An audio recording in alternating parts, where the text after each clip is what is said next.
Olanti do belebele naga mini fɛnw ni ɲɔgɔn cɛ an bɛ foli ɲɛsin an ka Seko Bama nin sanga in na Ela Cheikh Umar Seydou Kulubali Faroku bɛɛ lajɛlen kun sigilen bɛ ka belebele min b'a kɔnɔ Ala sɔnna a ye kɛnɛ sɔrɔ Ala ka yamaru ye kɛnɛ sɔrɔ diinɛ waraba a ye kɛnɛ sɔrɔ an b'a fɔ k'a tare k'a bisimila su in na Stade Mamadou Konate kɔnɔna la y'a cɛ bɛn kɛnɛ kan ale min nana Mamudu sama ka bɔ dugu ma k'a bila sanfɛ Mamudu a tun b'a ka kɛ kɛcogo la tuma o la min tun t'a kɛcogo ɲuman ye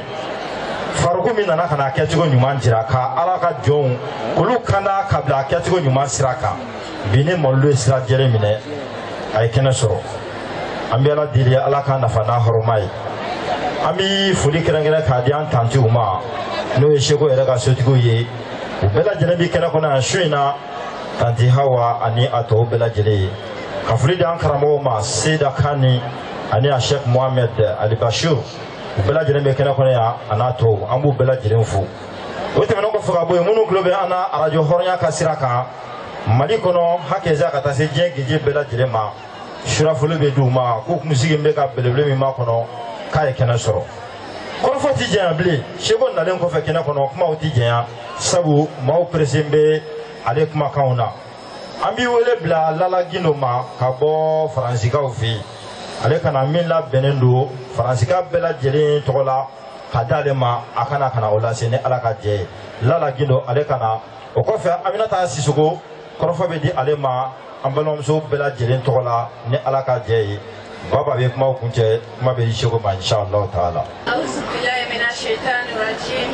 Bismillahir rahmanir rahim Alhamdulillahi rabbil alamin Allahumma salli ala sayyidina Muhammad wa ala alihi wa sahbihi wa sallim tasliman kaseer amma ba'd assalamu alaikum wa rahmatullahi wa barakatuh Mesdames et messieurs, remarquables invités, nous nous tenons devant vous ici ce soir au stade Mamadou Konaté pour la commémoration de la naissance du prophète Mohammed, paix et salut sur lui, ainsi que de la part de tous les comités qui se situent hors du Mali, pour ainsi dire le comité d'Igmaldine de l'extérieur. Je souhaite en leur nom que ce grand moment de piété et de générosité vienne renforcer nos piétés et ressemblances basées sur le pardon mutuel et la tolérance fraternelle. Puisse chacun de nous trouver en cette commémoration de la naissance des plus valeureux des créatures du guide de l'humanité tout entière, Mohammed, paix et salut sur lui, une expérience en le lendemain qui chante et honore le vivre ensemble. Amen. La Inshakatum, la Azidanakum. La célébration du Maouloud se traduit naturellement par ce verset coranique. Le prophète a été le bienfait que Dieu nous a accordé. Mesdames et messieurs, il serait inconcevable pour notre part de clôturer le discours sans que nous puissions dire merci à Farouk, l'auteur irréfutable à la personne du dévot que nous sommes aujourd'hui. Farouk a fait le don de sa personne pour la religion d'Allah. Il n'a cessé nuit et jour de nous imprégner les principes d'une bonne piété éclairée de l'islam. Notre personne paye en toute évidence dans la société actuelle où nous sommes cette affirmation. Nous sommes des enfants redevables vis-à-vis de nos parents, des époux et épouses fidèles, des cadres croyants. Nous sommes des musulmans et fiers et nous sommes à l'abri de toute délinquance juvénile. Igmaldine est un foyer d'un progressisme favorisant une bonne pratique de l'islam. C'est pourquoi, comme on l'avait souligné au début du discours, Igmaldine de nos jours est instauré dans différents pays du monde. Ces pays vont de la France, Espagne, Gabon, Sénégal, Angleterre, etc. Ceux-ci se sont unifiés pour accomplir le devoir d'un bon musulman, celui de faire comprendre aux gens des bonnes valeurs de l'islam. Il s'agit bien des valeurs toutes différentes de celles qu'on nous fait voir ou croire. L'islam, c'est la paix, la cohésion, maison et exclut en son sein toute forme de violence. Hikmadine de l'extérieur se dit prêt pour accomplir le devoir. Bonne fête à tous et tous, je vous remercie. Amon Blam Soufoka Walimandon, dans Foueti, Folimina. Aleka Krofo, Temenen Kofeka Boy, Ambi Wille Bla, Ambalam Souverema, Noye, Aminata Sisouye.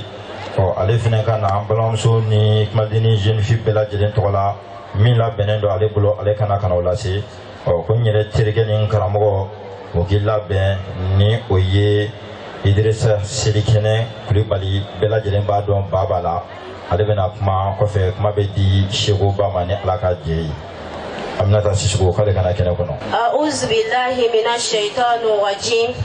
Bismillahir rahmanir rahim. Allahumma salli ala Sayyidina Muhammad wa ala ali Sayyidina Muhammad wa sallim. Amma ba'd. Assalamu alaikum wa rahmatullahi ta'ala wa barakatuh. Ne aude musoni aka kalande Aminata Sisoko ka botoro korobugo ikemalu dini komitela. Alhamdulillah rabbil alamin. Summa alhamdulillah rabbil alamin. Ambe ala fo ka tanzo ka barkada ala min sona ka ni shoban yira auna shumin bonya ana fusamantia ni dan fente se ka fo ka se adana ala ka dugukuluka o ko fe ami foli kerengere ka nyasi anga sababu nyumama ne kame au kanda baga de ma ne kame au dusugo fieli de ma au nyama ni nyana jabaga ni ma do shila Chemi kira ka bonya le unke akile gankile Seydina Cheikh Maseydou Kulibali El Farouk. An karamogo ba foli kofe ami foli kerengera ka nyashi na bani lamma baka bela jelema. Che ani muso dense ani makoroba. An faula, an baula, an ga limamiu, an ga dugutigiu, an ga dina nyamogo. Kangini ala ba fe ala ka sigin kan nye Jannatul Firdausi. O kofe bishu na ame shuba de la Shuminye kira laban bangeni shue no ye Fatima tu Zara ufai Muhammadu min kira jongo nyuma u asulu tarai ne kame noro funti yoro dema ne kame Abdullahi denema Aminata ye musoda li demi bayai ne kame ala kanumbaga indema stronali tigi inde kodo Allah Ta'ala biso cheba min kama Neematullahi, Seifullahi, Allamul Udda, Allamul Imam, Zamzamiyo, Makil Madaniyo, Muhammad ibn Abdullah sallallahu alayhi wa sallam. Au café Ikimalu Dini jeune fouga bio national tola, Bishina en jolendo en karamoga folie de kama. Karamoga mini tante abonyana en yoro. Karamoga mini daoute se aga folie ke kase adana. Sablani en jolé ni kenen sanfea. Kam jolé ni min barin kanya. Kam dokuma Muhammadu kola. Kam banyo na wele kana Muhammadu koma. Kame Muhammadu majam. Wallahi ala ni chaba inga wala ni sababu. Ulama ma Faruku lame segoni kele miniti kele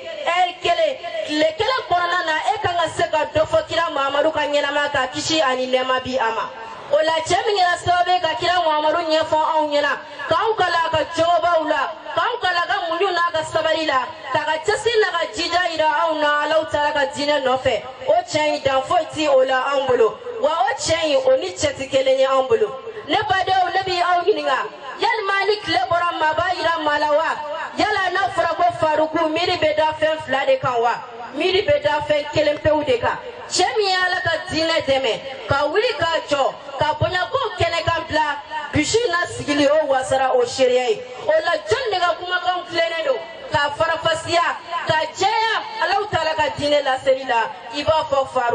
Faruku au me nyogonaye wallahi au me nyogonaye ka wakati la note malankolo ala ni fura ferelaw olu kun kele ka wajuru ko nege bo auna kan bo wajuru la mebeka ka kabini au nyora jo horonya lame au wasara dine kola nin tantolikan nun kana digi mogola nin tantolikan nun kana digi mogola sabla jeni lahara tasiri baga be fo tasiri baga be tanto musasebe de be tanto olu bu sago saya ani balo tamanjela saniga sila manya ko marfa babolo saniga sila manya ko murubi abolo gasa lega sila manya ko bese be abolo sila keleke nyogo ndenye barka be keleke nyogo mina ka tebe ika faraga bodo udena beti do ko kelena na beti bore bamalo mba fo ko kuma kana ko misikele mi mese sinzana ko kɔnɔ misi bɛɛ la k'a bɛ fɔ o ma ko turankelen sinzanfa bawo mɔgɔ turankelen sinzanfa i ni ce anw ye i ni ce silamɛ diinɛ ye i ni ce anw jeune fu jogo dilanni na k'a bila Alahu Taala ka siratigɛ jɛlen kan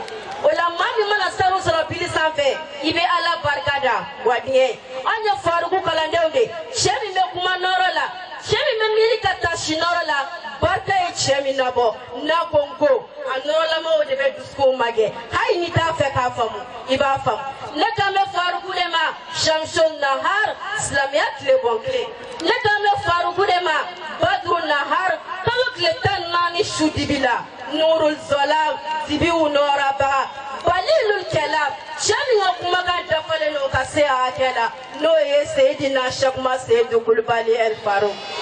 ne badenw ne bɛ aw ɲininka yala sida de bɛ kuma ninnu na wa hakili miiri ni jateminɛ bɛɛ lajɛlen de kɔfɛ anw ye kuma in fɔ maa min ye ko gɛlɛya dɔn ka degun dɔn ka tɔɔrɔ n'a masiba bɛɛ lajɛlen dɔn o kɔfɛ ka tila ka don o kan o ka kumakan o ti falen abada e de y'a fɔ anw ɲɛna den cɛmannin wali kelen den kɛnin o ni lafiya man ka diɲɛ kɔnɔ wa anw y'o résultat ye e de la n'i y'a mɛn a y'a juguya muso sɛbɛdenw de ko don n'i y'a mɛn a y'a juguya a ɲɛna de o n'o tɛ ne kun kɛra jugu sago ye bi hakiliw kun tɛ tigɛ e la jango ko k'e juguya anw karamɔgɔ kala ti e wagasi ka anw balolen to wa anw de y'a fɔ e ɲɛna ko hɔrɔnya juru bi anw kan na hɔrɔn den t'a tun k'a b'a nɛmu anw fa anw baba i jigi da i denw kan i ye den musomanin minnu lamɔ ni diinɛ dɛmɛli ye i ye den musomanin minnu lamɔ ni dusu ye i ye den musomanin minnu lamɔ ni Ala ɲɛsiran ye wa e ka laɲini anw kelenkelenna bɛɛ lajɛlen bɛ a sabati ka daminɛ Bago Jikɔrɔni kɔnɔna ma ka taa se Bamakɔ kɔnɔna ma ka taa se Mali ma hakɛza fo diɲɛ fan 14 bɛɛ lajɛlen karamɔgɔ n'an ko k'an bɛ janfa Ala ni kuranɛ o ka anw ta tiɲɛ hakɛto bɛ kuma kan sɔli ala nabi wasali manyana mabula muso fo ka wale ɲuman dɔn ti fo ka tɛmɛnen kan kuma in a tilenna cogo min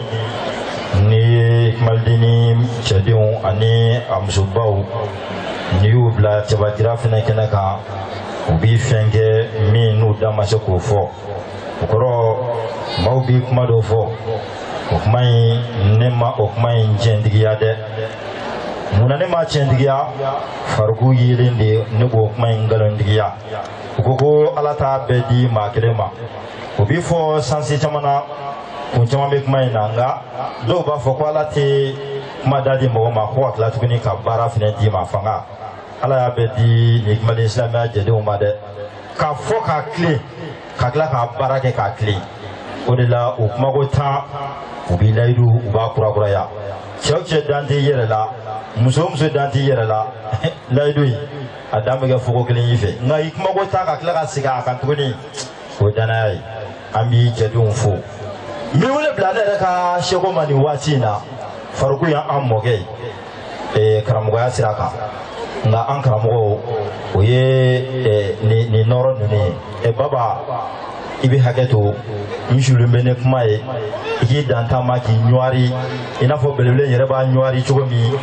i ka mikoro in i k'a magɛn ni baba ye o ma yɛlɛ min b'i fɛ k'a fɔ limanaw ye ni Ala ka. Auzu billahi minash shaitani rajim.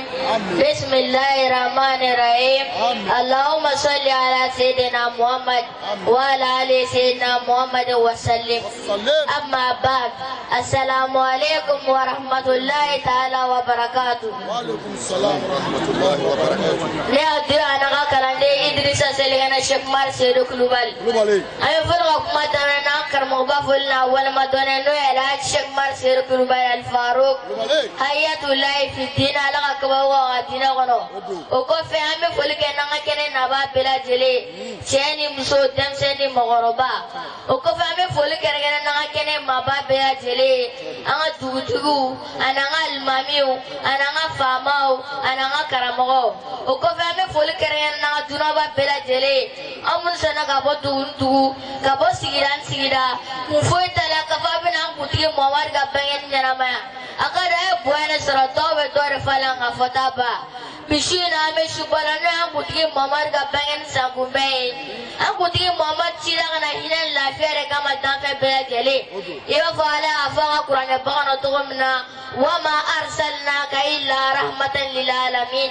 ko Muhammad ami chira jangana fo kama fo hinan lafiya tanfe bela jeli kaka angutigi Muhammad naline nena me baga nere gono ake mutiara mateo ni nyoche kelengele ma to bele me musoka hage tunu masauche hage tunu furukauche hage tunu donche chau me musota hage na munkaruye la dira ko ma tunu nyoche kaka kutigi Muhammadu naline ni musoku jigina ga denge musoe ume tinge shanga nyana maro diawono ko sablo ko demso wolo ko malo ne nyana mama kaka kutigi Muhammadu naline ni che musara ga musonchindo diga gorobo wota che ku faga na folo dodo an kutigi Muhammadu na daskini na nyona daso wo chamala ka bege tiya ga to wuli abo pega ola ame ukma blan yarana ame ukma blana ka mo bafulna wala madona no ala Sheikh Marsir Global Farouk ya me jon nariba fa sabunma anga sabunma ala Sheikh Marsir Global Farouk ame dore ga shijan kenan labunma bela bulala utana ma ale nyina maulu yana ala sawreta yana ala to itae ala ayirwa ala to ba sallallahu rasul atigara fo baba kuna nyofo woni mi fini sigate ala no non kadi na krobara bi shwalike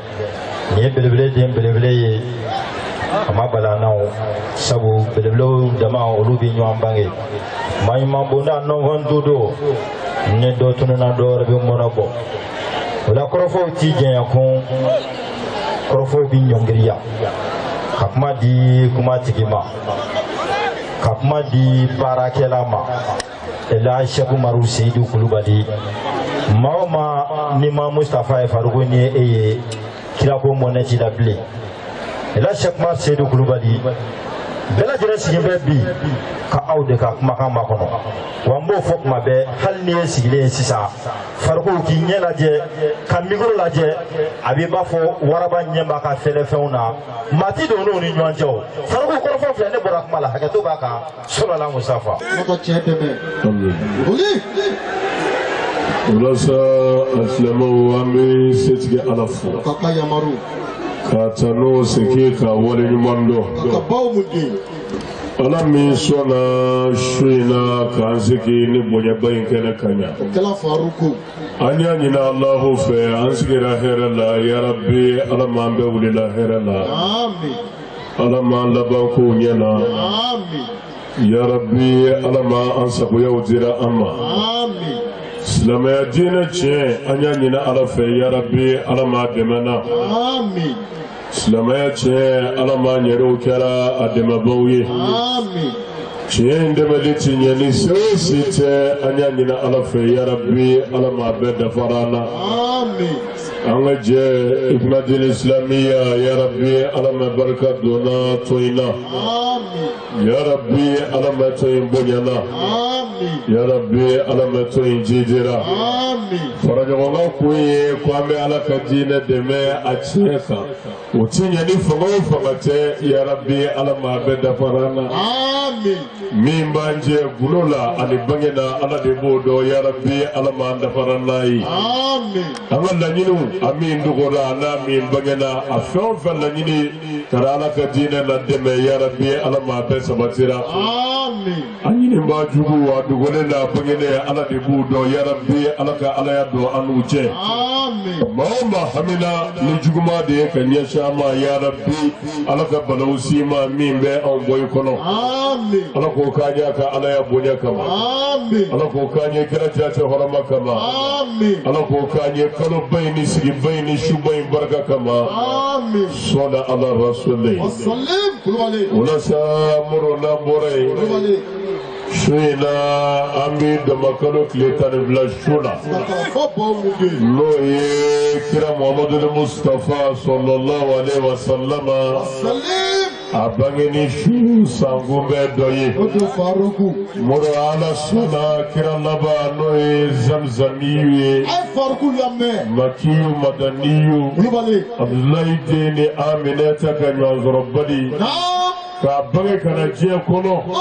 ke be damakalo kletal flashu dodema Odo Faruku. ke kenye ni tene fajiri dai Kala fa kulubali. moro na jara ala ye ka kafo allahu ka demema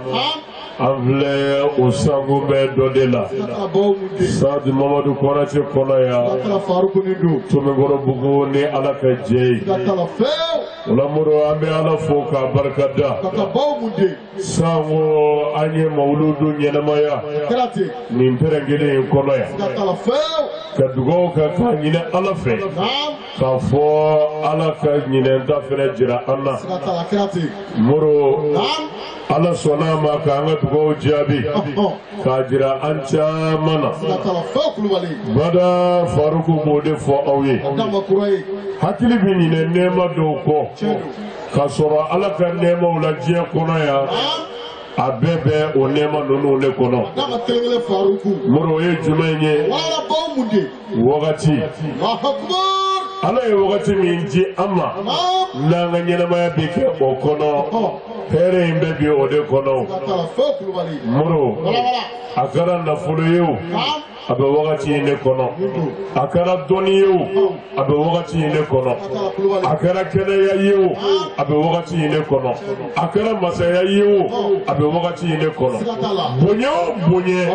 n'an b'o nata ni ala b'o kɛ jɔn ye diɲɛ kɔnɔ yan a bɛɛ bi k'i ye wakati ne kono Kala fa bawo mude. o tuma na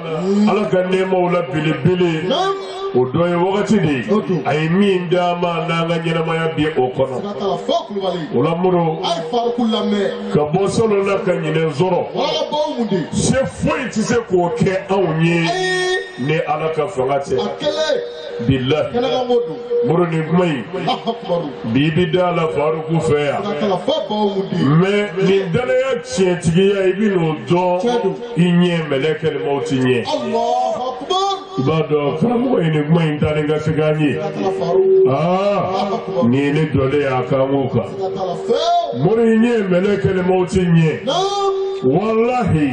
n'i ye diɲɛ bɛɛ k'i bolo Kulubali. i bɛ sɔn k'a d'a ma k'a kɛ sekonin kelen fara i ka ɲɛnamaya si kan mɛ diɲɛ bɛɛ dilen kɔfɛ i tɛ sekonin kelen sɔrɔ ka fara i ka si kan Kala fa bawo mude. sabu n'ale nana kaban Bana pew. o b'a sɔrɔ baara banna fɛn de bɔ a la kɛ ko a nali ɲɛ muru wa fɛn ti fara a kan a nalen kɔfɛ o la n bɛ alaba fo Kaka. ala min kɛ hinɛ y'an bɔ sango la ka ɲinɛ jira an na Chedo. an bɛ tila ka an ka legelege Naam. ala makun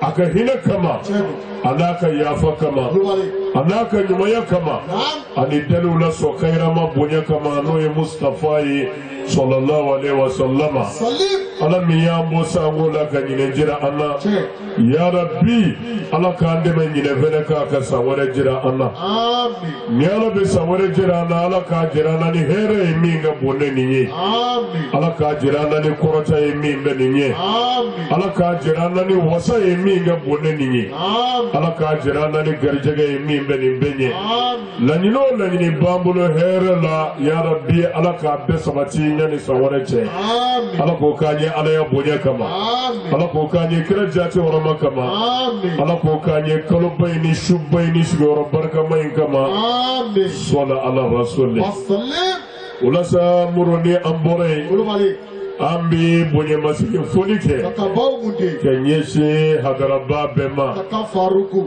maa o ma se y'a yɛrɛ se yan Kulubali. cɛla musola denmisɛnnin fara maakɔrɔba kan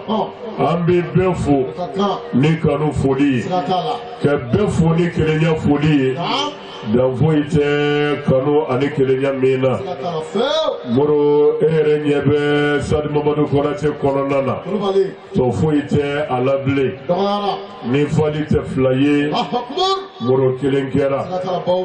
kɛnɛ mana jama min bɛ an don dɔ sisan e yɛrɛ ɲɛ dara kan o la ni jama sanuma in an bɛ kanu foli ɲɛsin aw bɛɛ lajɛlen ma a k'a dɔn n'i yɛrɛ ye nin kɛnɛ in kan moro i ye yɔrɔjan min taama ka na ka n'o lajɛ i ye tɔɔrɔ min sɔrɔ sigi la ka n'o lajɛ i ye fɛn o fɛn kɛ nin ko in na ka n'o si lajɛ bilahi n'i yɛrɛ ye mawuludu kɛnɛ kan ni ŋaniya ɲuman ye k'a fɔ ne nana fara silamɛ jama kan ka an lajɛ ka ala fo ka ala barikada ka nisɔndiya ni Musafa ka nali a dɔn ko ala ye bonya de k'i ye o ye f'a ɲɔgɔnna wɛrɛ n'o tɛ i ka ɲɛnamaya bɛɛ kɔnɔ i ti foyi kɛ i bɛ nin ɲɔgɔn sɔrɔ min na wulibali dɔ dɛ o la k'a dɔn silamɛw ala y'an kulaja wa ala y'an bonya k'an kɛrɛnkɛrɛn ne ni suba in ɲɛnamayali ye ni ŋaniya ɲuman ye ya rabbi ala k'a sara bɛɛ alijɛnɛ na ala k'o k'an ye ala ya bonya kama ala k'o k'an ye kira jati hɔrɔma kama sɔnna ala rasuli mura an bɛ an ka maabaw kɛrɛnkɛrɛn ni foli an karamɔgɔ minnu bɛ an bolo yan an ka alimami baw la an ka wajulukɛlaw la a n'an ka sekuw la a n'an ka ustazuw la minnu zɔnna k'u ka bonyaw bila ka bɔ dugu ni dugu jamana ni jamana sigida ni sigida k'a sɔrɔ u yɛrɛw bɛ se ka kɛnɛ sigi ka nin ɲɛnamaya i b'a fɔ an filɛ a la cogo min na mɛ silamɛya ɲɔgɔn kanu kama bɛɛ ni kelenya kama moro y'u ka baaraw bɛɛ bila ka jɛ u ka bonya bɛɛ kɔ kana fara an kan ko an ka jɛ ka kira ka bangeni nisɔndiya ka ɲɔgɔn fɛ o la an karamɔgɔw dan foyi tɛ aw bonya na an bolo an b'a fɔ a kɛra ala de kama ala y'a ye o wasara a saraba ye ya rabbi ala k'a sara an n'aw ye alijɛnɛ na ala ka nin ko hɛrɛ di an n'aw ma nin ko fatiw ya rabbi ala k'a kɛ an n'aw ye ala k'o kɛ ala ya bonya kama ala k'o kɛ kira jati hɔrɔma kama sɔla ala rasuli moro waati koronnen don dɔɔni n'o tɛ an k'u lajɔ karamɔgɔw kan